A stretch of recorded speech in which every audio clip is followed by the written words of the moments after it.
September 22nd, 2006.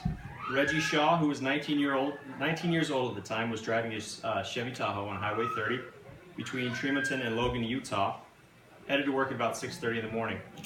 He was driving about 55 miles per hour and at the same time texting his girlfriend.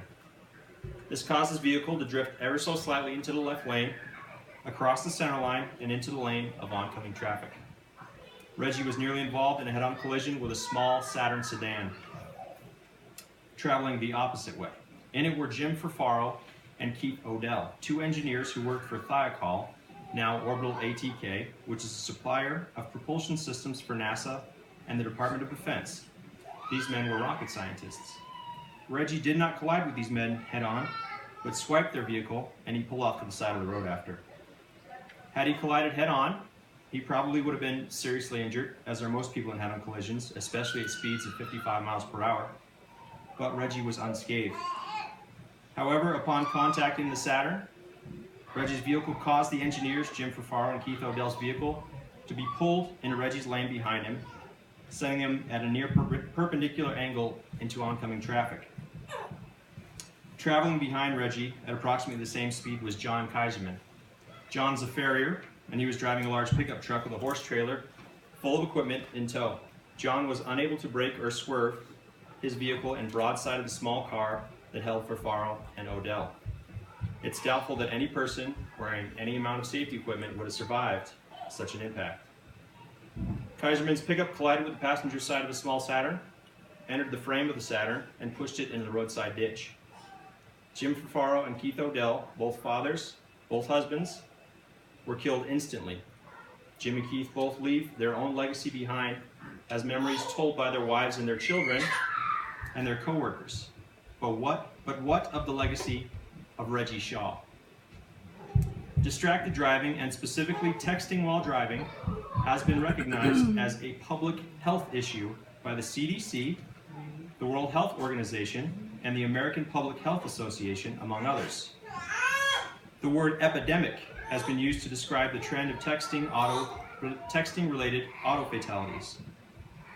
Texting while driving causes 1.6 million collisions per year, according to the National Safety Council, 330,000 injuries per year, according to a Harvard Center for Risk Analysis study, 11 teen deaths every day, according to the Insurance Institute for Highway Safety, and nearly 25%, or 1/4, of all car accidents.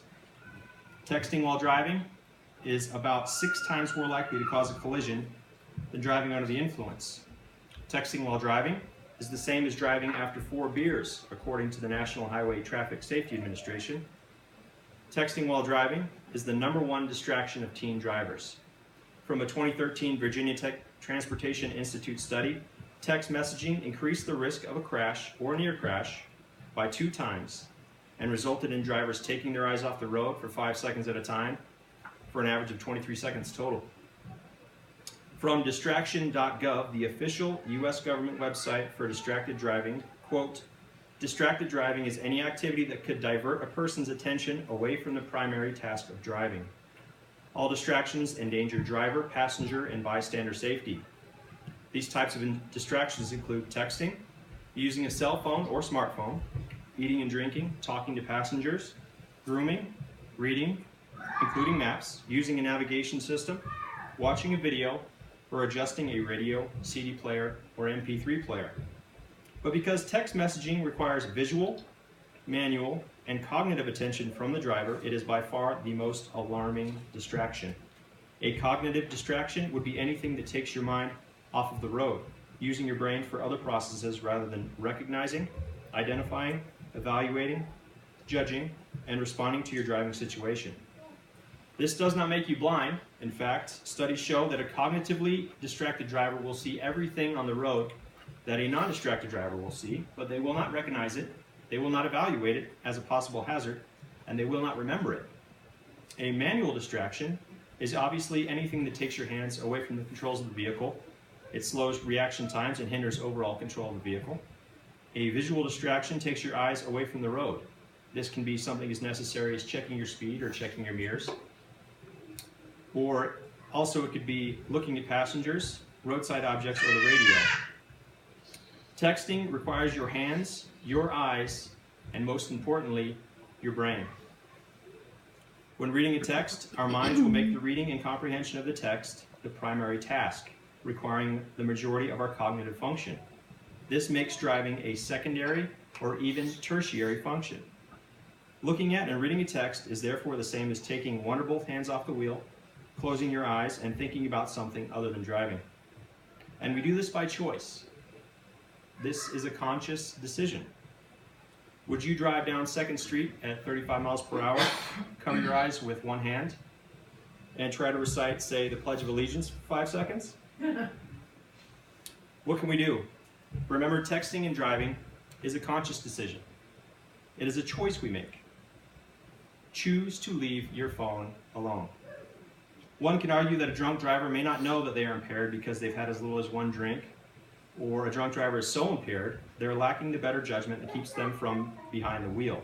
But someone who is texting and driving is choosing to be negligent. We are choosing to operate a massive aluminum and steel weighing over 1 ton at speeds of up to and over 70 miles per hour and choosing to concentrate on something else. Leave your phone alone. Either put it in your pocket or leave it in your purse. No text or email can be that important. In an emergency, whoever may be trying to contact you will probably call back repeatedly or leave a message. If you have a passenger, allow them to use the navigation system, answer and make calls, or send and receive texts. Leave your phone alone. There are plenty of technological solutions to avoid this. Avoid using and especially handling your cellular device while driving. If your car is equipped with hands-free, learn how to program it and use it. Many allow talk-to-dial and even talk-to-text features with a simple touch of a button on the steering wheel. You can purchase a Bluetooth device that will allow one touch to answer your phone and most even receive voice commands. A simple Google search for hands-free devices for car will yield over 28 million results with options from manufacturers like Motorola, Jabra, Samsung, and Belkin, ranging from just over $10 up to $300. And these are available at scores of online retailers as well as local retail outlets like Best Buy, Walmart, Kmart, and even your cellular carrier. Go to your Verizon Wireless or AT&T store and ask for what kind of solutions they have available. Any and all of these will make a great gift, especially to those who are most at risk of being involved in automobile collisions due to texting and driving, teens and young adults. We must remember that teen drivers are at the highest risk of all ages of being in a collision due to texting and driving. We must set an example for them. If you have a child as a passenger in your car and you are texting while driving, you are essentially telling them it's okay to use your phone while driving, and it's not. You're telling them that texting and driving isn't dangerous, and it is. What example do we want to set for our children? What will our legacy be? Recently, I asked my wife's uncle, who is also an engineer at ATK, if he knew Jim Fafaro or Keith Odell. He knew both of these men and actually moved to Utah to fill the position that was vacant upon Jim Fafaro's death. Such is the legacy of Reggie Shaw. He has left vacancies. Empty spaces where co-workers used to be. Empty spaces where 2 fathers used to be for their children. Empty spaces where Jackie Fafaro and Layla Odell were left without their husbands. Reggie vehemently denied being distracted by his cell phone on that September morning, until months later when his cell phone records were subpoenaed, and it showed he had been sending and receiving texts at the time of the accident. In 2008, Reggie pled guilty to 2 counts of negligent homicide and served less than 30 days in jail. Since, Reggie Shaw has made it his personal mission to educate people, legislators, and especially teens about the dangers of texting and driving. He has chosen a different legacy. His legacy is now for people to hear his story and say, I don't want to be that guy. As for you and I, our legacy shall not involve such a tragedy, and that's why I implore you, leave your phone alone. I learned of Reggie's story and the stories of others whose lives were changed forever due to the effects of texting and driving when I watched the Werner Herzog film, From 1 Second to the Next, which was produced in 2013. I would encourage you all to watch the film, and if you'd like to know more about Reggie's story in particular, and the science behind why we text and drive, you can read A Deadly Wandering, written by Matt Richtel. Thank you, and drive safely.